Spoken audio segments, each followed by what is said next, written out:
my audience.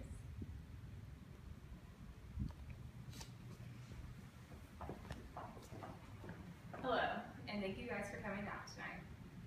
So, are you interested in working out or even running? Can you think about the last time you ran or even the farthest you've ever ran? There are tons of people out there running a crazy amount of miles that normal people can't even think of walking in a day. So one of the more common long distance races is a marathon, which is 26.2 miles. So throughout my speech, I will tell you the history of the marathon, what they're like now, and how to properly train for one. But before I do that, I'll tell you my background with running. So my spring semester of my freshman year, my friends and I, over Christmas break, decided that we were going to have a New Year's resolution to run a half marathon.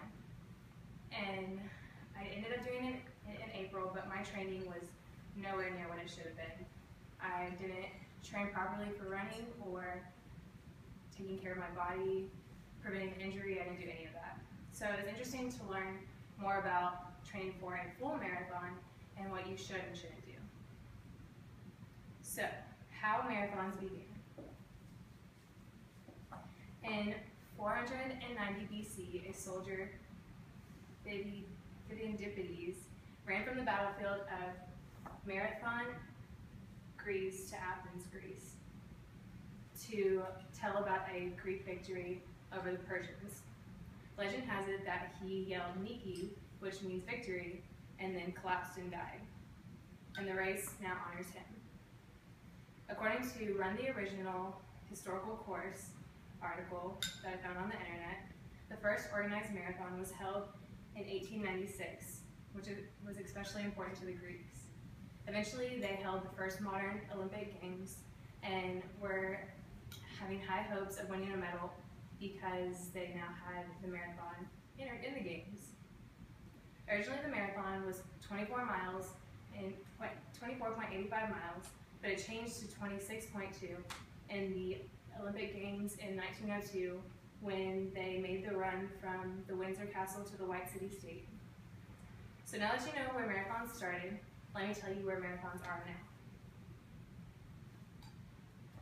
now. Although they did start in Greece, marathons have spread widely all over the world. And I'll tell you a little bit about the most famous one and how it's changed since Greek times. The Boston Marathon is arguably the most popular marathon in the US. You even have to qualify to enter the race, which is an accomplishment in itself. According to an article, the Boston Marathon, that I found on the internet, marathons now have way more participants from the very beginning. In the very beginning, no one came to races. There was never really a crowd because the only people that knew about the race were the people running it. And now you have tons of people show up, tons of people watch the runners, tons of people actually run the race. It's even become more of a party at the finish line than before. More people come and watch. And like me, I made it more of a bucket list thing to do as a New Year's resolution rather than just running it. And runners probably look down on that, but it's a good thing. So not only have marathons evolved, but the knowledge on how to train them for them as well. So I read an article, How to Train for a Marathon, that had everything that you should do, getting started, before a race, during a race, after the race, that I wish I would have read when I was training for my marathon. So, getting started. First, you need to be aware of your limits. You don't need to push yourself too far. You know what your body is capable of doing. You also need to start small. You should start with smaller distances and work up to the bigger ones. You also need to start early. This article said that a minimum of a year is a good time to train for a marathon. Also, finding the right schedule with cross-training, long runs, short runs, and rest is very important. That's the only thing I did right when I trained for my half marathon. Mine consisted of a cross-training on Monday, Tuesday to Thursday was short runs, you rested on Friday, and then Saturday you had your long run and rested again on Sunday, which is exactly what you're supposed to do. But I didn't keep my body right. I didn't eat the right things. I didn't stretch right. So before the race, the actual race, you need to drink lots of water, you need to stay hydrated, you need to eat a good breakfast full of carbohydrates. You also can apply Vaseline or lotion to help from chafing. I personally wore leggings that helped prevent that. You need to get there on time, because like I said, more people come now than they did before, so it takes time to park, and then you have to stretch and use the restroom before you're in a race.